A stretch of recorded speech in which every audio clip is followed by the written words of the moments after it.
नमस्कार साथियों, मैं प्रकाश चंदेल बीएससी जनपद शिक्षक इन जबलपुर नगर 2। आज एक बहुत ही महत्वपूर्ण योजना मुख्यमंत्री कोविड-19 बाल कल्याण योजना के बारे में आपको बताऊंगा, जिसकी स्वीकृति राज्य शासन द्वारा 21 मई 2021 को दी गई है।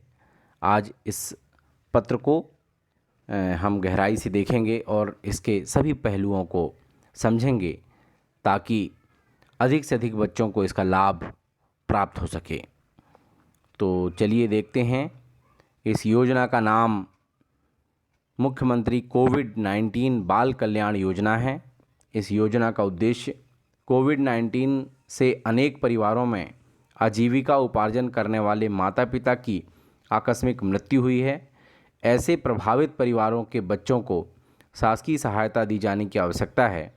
इस योजना का उद्देश्य इन बच्चों को आर्थिक एवं खाद्य सुरक्षा प्रदान करना है ताकि वे गरिमापूर्ण जीवन निर्वाह करते हुए अपनी शिक्षा भी निर्विघ्न रूप से पूरी कर सकें।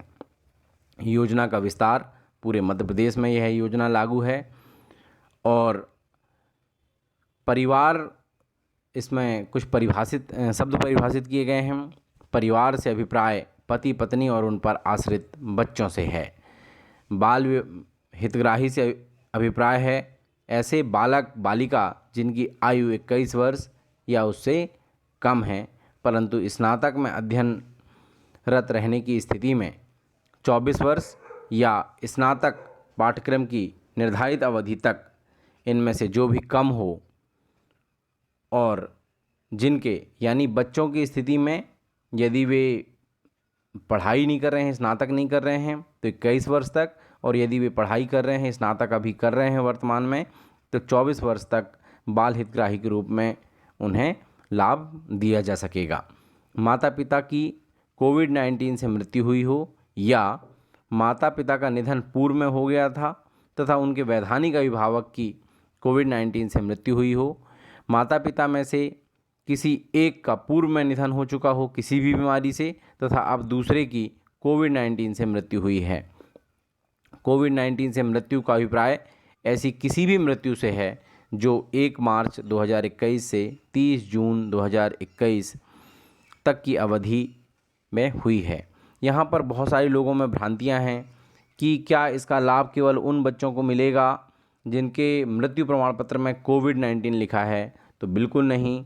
1 मार्च 2021 से 30 जून के बीच में जिनके भी अभिभावक या माता पिता की मृत्यु हुई है, यदि माता की मृत्यु पूर्व में हो गई, पिता की मृत्यु इस बीच में हुई है 1 मार्च 2021 से 30 जून के बीच में, या पिता की मृत्यु पूर्व में हो गई है और माता की मृत्यु इस बीच में हुई है, तो उस बच्चे को इसका लाभ मिलेगा। या माता पिता की मृत्यु पूर्व में हो गई थी और जो उनके वैधानिक अभिभावक हैं उनकी मृत्यु अभी हो गई है, तब भी इसका लाभ मिलेगा। हमें ये तारीख याद रखनी होगी, 1 मार्च 2021 से 30 जून 2021 के बीच की मृत्यु। 18 वर्ष से कम आयु के बाल हितग्राही के मामले में संरक्षक का चिन्हांकन योजना के अंतर्गत कलेक्टर की अध्यक्षता में गठित समिति द्वारा किया जाएगा। योजना के अंतर्गत लाभ प्राप्त करने के लिए आवश्यक है प्रभावित परिवार मध्य प्रदेश का स्थायी निवासी हो, परिवार को मुख्यमंत्री कोविड-19 योद्धा कल्याण योजना का लाभ प्राप्त करने की पात्रता नहीं हो। यदि वो मुख्यमंत्री कोविड-19 योद्धा कल्याण का लाभ ले रहा है तो इसका लाभ उसके परिवार को नहीं मिलेगा। बाल हितग्राही के मृतक माता पिता ऐसे शासकीय सेवक या शासकीय उपक्रम के सेवक ना हों जिन्हें पुरानी पेंशन स्कीम के अंतर्गत पेंशन पाने की पात्रता हो, ऐसे लोगों को भी लाभ नहीं मिलेगा।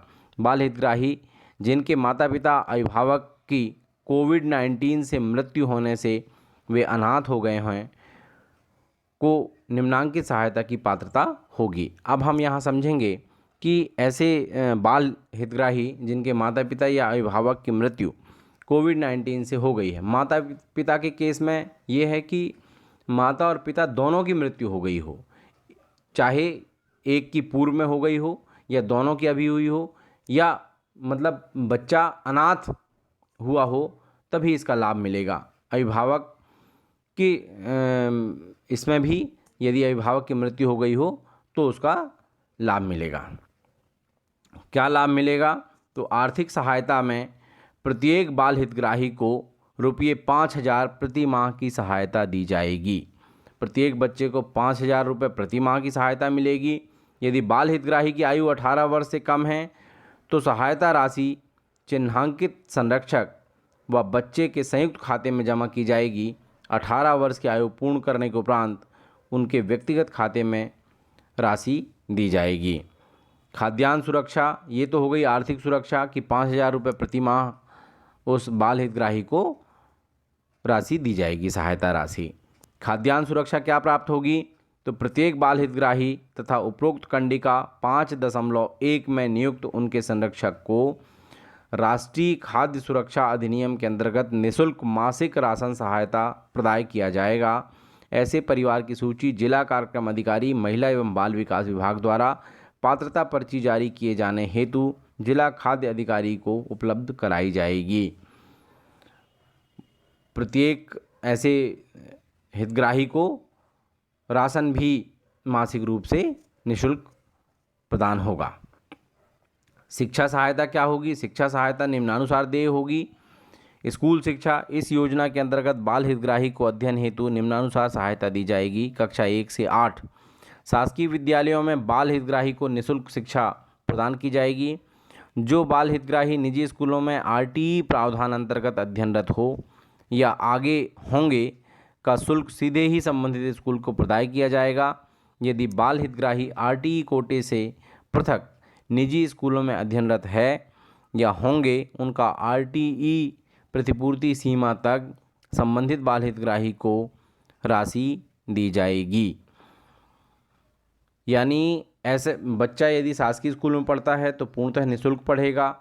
यदि गैर अनुदान प्राप्त अशासकीय शालाओं में पढ़ता है, आरटीई के अंतर्गत उसका प्रवेश हुआ है, तो उसकी पूरी फीस सरकार देगी और बच्चे को कोई फ़ीस नहीं देनी होगी। परंतु यदि बच्चे का आरटीई में एडमिशन नहीं हुआ है और बच्चा ऐसे स्कूल में पढ़ रहा है जहां पर उसको फ़ीस देना आवश्यक है, तो आरटीई का जो शुल्क निर्धारित शासन हर साल करती है, इस समय लगभग 5,000 वो शुल्क है, तो वो शुल्क 5,000 की राशि तक की सीमा सरकार अपने तरफ से प्रदान करेगी। कक्षा 9 से 12 के लिए क्या प्रावधान है? तो शासकीय स्कूलों में बाल हितग्राही को निःशुल्क शिक्षा प्रदान की जाएगी। निजी स्कूलों में अध्ययनरत बाल हितग्राही को रुपये 10,000 प्रति वर्ष की सहायता दी जाएगी। यदि वो निजी स्कूल में पढ़ रहा है तो 10,000 रुपये प्रति वर्ष उसे आर्थिक सहायता प्राप्त होगी। उपर्युक्त वित्तीय सहायता बाल हितग्राही को सामान्य शासकीय योजना के अंतर्गत पात्रता अनुसार प्राप्त होने वाली छात्रवृत्ति एवं अन्य लाभ के अतिरिक्त होगी। उच्च शिक्षा के लिए क्या प्रावधान है? तो उच्च शिक्षा के सामान्य पाठ्यक्रमों के लिए निम्नानुसार सहायता देय होगी। केंद्रीय विश्वविद्यालय तथा प्रदेश में स्थित समस्त विश्वविद्यालय एवं महाविद्यालयों में स्नातक स्तर पर संचालित पाठ्यक्रमों में अध्ययनरत बाल हितग्राही को निम्नानुसार सहायता दी जाएगी। शासकीय अथवा केंद्र राज्य शासन से अनुदानित विश्वविद्यालय महाविद्यालयों में हितग्राहियों को प्रवेश शुल्क, परीक्षा शुल्क सहित अन्य समस्त वास्तविक शुल्क, मैस शुल्क सहित का लाभ देय होगा। साथ ही कौशन मनी जमा कराने से छूट रहेगी। बाल हितग्राहियों का प्रवेश निःशुल्क होगा। समस्त शुल्क की संबंधित संस्था को प्रतिपूर्ति की जाएगी। ऐसे निजी विश्वविद्यालय, अशासकीय महाविद्यालयों में जहां शुल्क का निर्धारण मध्य प्रदेश निजी विश्वविद्यालय विनियामक आयोग द्वारा किया जाता है, उनमें अध्ययनरत होने पर उक्त कंडिका आ अनुसार समस्त वार्षिक वास्तविक शुल्क या रुपये 15,000 जो भी कम हो की प्रतिपूर्ति बाल हितग्राही के आधार लिंक खाते में की जाएगी। तकनीकी शिक्षा के संबंध में भी तकनीकी शिक्षा के अंतर्गत स्नातक, पॉलिटेक्निक, डिप्लोमा, आरटीआई, पैरामेडिकल पाठ्यक्रमों हेतु निम्नानुसार सहायता दी जाएगी। बाल हितग्राही जो शासकीय अनुदान प्राप्त इंजीनियरिंग महाविद्यालय में प्रवेश प्राप्त करता है द्वारा शुल्क शासन द्वारा वहन किया जाएगा। बाल हितग्राही जो निजी इंजीनियरिंग महाविद्यालय में जेईई मेंस परीक्षा या पृथक प्रवेश परीक्षा के आधार पर प्रवेशित होने पर उन्हें अधिकतम रुपये 1.5 लाख प्रति वर्ष या वास्तविक शुल्क जो भी कम हो राज्य शासन द्वारा वहन किया जाएगा। बाल हितग्राही जो मध्य प्रदेश के उन निजी इंजीनियरिंग महाविद्यालयों में जहां स्नातक में प्रवेश 12वीं कक्षा की परीक्षा के आधार पर होता है, उनका वास्तविक शुल्क या रुपये 75,000 वार्षिक जो भी कम हो शासन द्वारा देय होगा। जहाँ पर भी ऐसा लिखा रहता है इसका मतलब ये है कि शासन ने अधिकतम सीमा लिख दी है। यदि राशि उससे कम कॉलेज द्वारा ली जा रही है, महाविद्यालय द्वारा ली जा रही है, तो फिर आपको फिर कम देय होगी। चिकित्सा शिक्षा एवं आयुष के लिए भी प्रावधान हैं। जिन बाल हितग्राहियों ने राष्ट्रीय पात्रता एवं प्रवेश परीक्षा नीट के आधार पर केंद्र या राज्य शासन एवं निजी medical college, dental college, MBBS, BDS, Ayurveda, homeopathy या यूनानी, बीएएमएस, बीयूएमएस, बीएचएमएस पाठ्यक्रम एवं मध्य प्रदेश में स्थित प्राइवेट मेडिकल आयुष महाविद्यालय के एमबीबीएस, बीएएमएस, बीयूएमएस, बीएचएमएस पाठ्यक्रम में प्रवेश प्राप्त किया हो, उनके द्वारा देय शुल्क राज्य शासन द्वारा वहन किया जाएगा। भारत शासन के ऐसे संस्थान जो स्वयं के द्वारा आयोजित परीक्षा के आधार पर प्रवेश देते हैं को भी योजना में सम्मिलित मान्य किया जाएगा। शासकीय मेडिकल कॉलेज में शिक्षित डॉक्टर 2 वर्ष तक राज्य शासन द्वारा सुनिश्चित ग्रामीण क्षेत्र में कार्य करने का अनुबंध करेंगे और इस आशय के लिए बॉन्ड रुपये 10 लाख के रूप में निष्पादित करेंगे।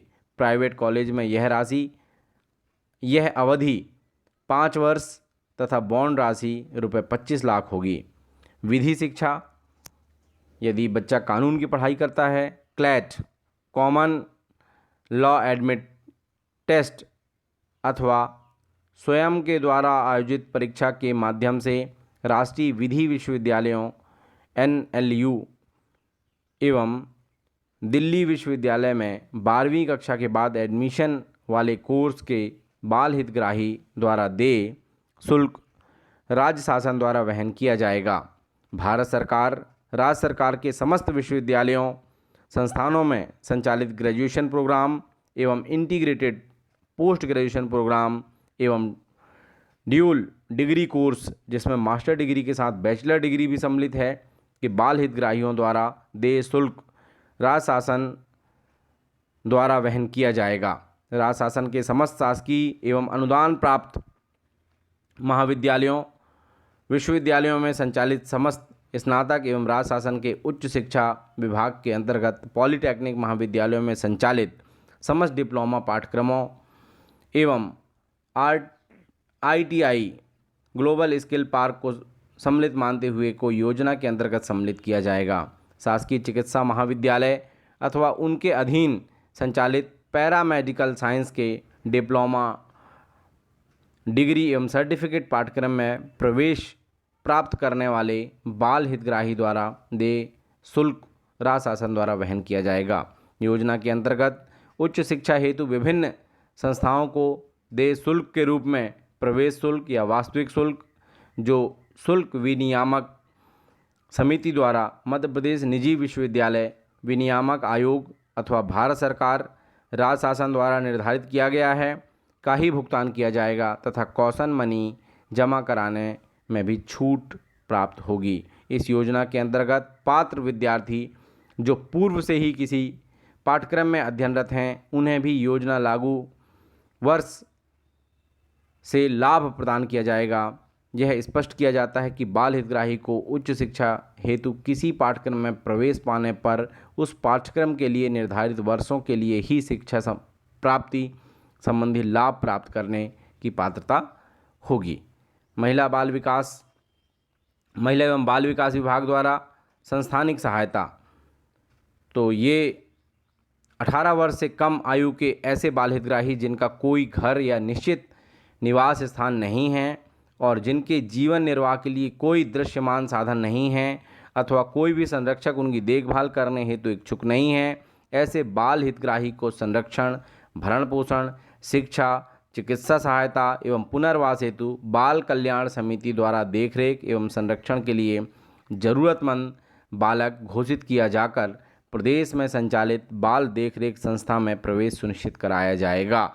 ऐसे बाल हितग्राही को योजना के तहत प्रदाय मासिक आर्थिक व मासिक राशन की पात्रता नहीं होगी, किंतु बाल देखरेख संस्थाओं में 18 वर्ष की आयु पूर्ण कर निर्मुक्त होने वाले बच्चों को वे समस्त सहायता दी जाएगी, जिसका इस योजना में प्रावधान है। अन्य प्रावधान कौन कौन से हैं? आवेदन की प्रक्रिया क्या होगी?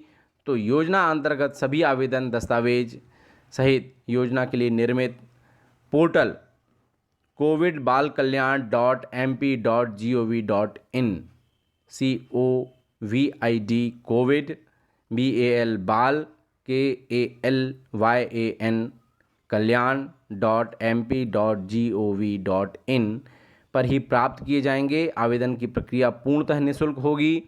जिला कार्यक्रम अधिकारी महिला बाल विकास का यह दायित्व होगा कि वह ऐसे परिवारों की पहचान करें जिन्हें इस योजना का लाभ दिया जा सकता है तथा उनसे संपर्क कर पोर्टल पर आवेदन भरवाएं। समस्त लाभ पोर्टल के माध्यम से दिए जाएंगे। पोर्टल पर प्राप्त आवेदन पर कार्रवाई जिला कलेक्टर के लॉगिन से होगी।